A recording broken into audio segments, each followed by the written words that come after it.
মন্ত্রী ও কর্মকর্তাদের বললেন, আমার চেয়ে শক্তিশালী এই জগতে আর কেউ নেই, আমি খোদা, সুতরাং তোমরা সবাই আমাকে খোদা বলে স্বীকার করে নাও। তখন আল্লাহ রাব্বুল আলামিন হযরত ইব্রাহিম আলাইহিস সালামকে বললেন, হে ইব্রাহিম, তুমি নমরুদের কাছে যাও, তাকে দ্বীনের পথে আহ্বান করো। আল্লাহ রাব্বুল আলামিনের এই নির্দেশ পেয়ে হযরত ইব্রাহিম আলাইহিস সালাম নমরুদের কাছে গেল এবং বলল, হে নমরুদ, তুমি স্বীকার করে নাও আল্লাহ এক, আল্লাহ নিরাকার ও সর্বশক্তিমান, সমস্ত বিশ্বজগৎ সমূহের প্রতিপালক। আল্লাহ তাআলার প্রতি ঈমান আনো।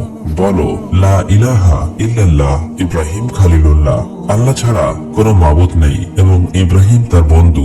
এই কথা শুনে নমরুদ বলল, হে ইব্রাহিম, এই জগতের বাদশা তো আমি আবার কাকে মালিক মনে করব? হে ইব্রাহিম, তোমার রব আল্লাহর কাছে আমার কোনো প্রয়োজন নেই, আমি তো নিজেই খোদা। আমি খুব অল্প দিনের মধ্যেই তোমার রবের প্রাণ সংহার করে তার রাজ্য কেড়ে নেব, আমি হব জগতের মালিক। নাউজুবিল্লাহ। তখন হযরত ইব্রাহিম আলাইহিস সালাম বলল, হে মূর্খ কাফের নমরুদ, তুমি আমার আল্লাহকে কোথাও খুঁজে পাবে না। তখন নমরুদ বলল, সেই ব্যবস্থা আমি করব, সময় হলে তুমি দেখতে পাবে।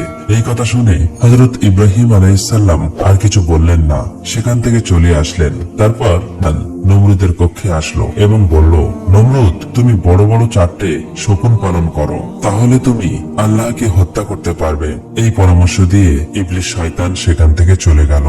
পরের দিন থেকে নমরুদ ইবলিসের কথা অনুযায়ী 4টি বড় বড় শগুন পালন করতে লাগলো এবং সেগুলিকে মূল্যবান খাবার দিয়ে মোটা, তাজা ও শক্তিশালী করলো। এদিকে রুটি তৈরি করেছে, ওর উপরের দিকে মাংসের টুকরো ঝুলিয়ে দেবে, তার নিচের দিকে শগুনগুলিকে ঠিকভাবে বেঁধে নেবে, তাহলেই তোমার কাজ সম্পূর্ণ হয়ে যাবে। পরের দিন ইবলিসের কথা অনুযায়ী ওই চৌকির নিচের দিকে শগুন 4টিকে সুবিধা মতো বেঁধে নিল আর মাংসের টুকরোগুলো শগুনের চোখের সামনে উপরের দিকে ঝুলিয়ে দিল।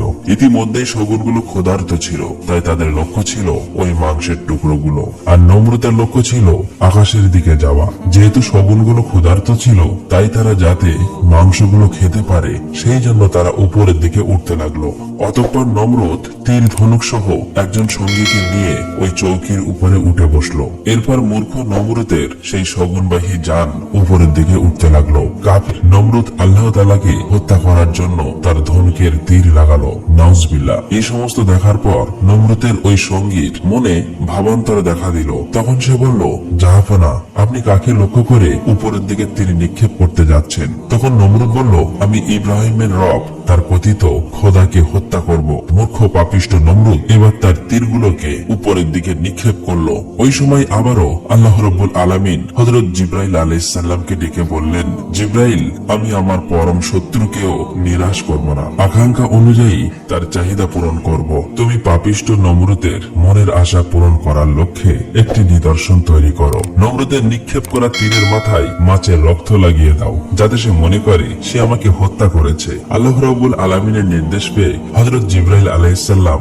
পাপিষ্ট নমরুদের তীরের মাথায় মাছের রক্ত লাগিয়ে তার উড়ন্ত চৌকির কাছে ফেরত দিলেন। শগুন চালিত সেই চৌকির উপর তীরগুলির মাথায় রক্ত দেখে নমরুদ আশ্বস্ত হলেন। মনে মনে ভাবতে লাগলো, অবশ্যই ইব্রাহিমের কথিত খোদা নিহত হয়েছে। এই চিন্তা করে তার মনের আনন্দের জোয়ার বইতে লাগলো। এবার সময় শয়তান ইবলিস উপস্থিত হলো এবং বলল, বাদশা নমরুদ, উপরে ঝোলানো মাংসের টুকরো শগুনের নাগালের বাইরে এবার চৌকির নিচে ঝুলিয়ে দাও, তাহলে তুমি নিচে নামতে পারবে। এই কথা বলে সে সেখান থেকে চলে গেল। অতঃপর নমরুদ দেরি না করে সাথে সাথে ওই মাংসের টুকরোগুলো নিচে ঝুলিয়ে দিল।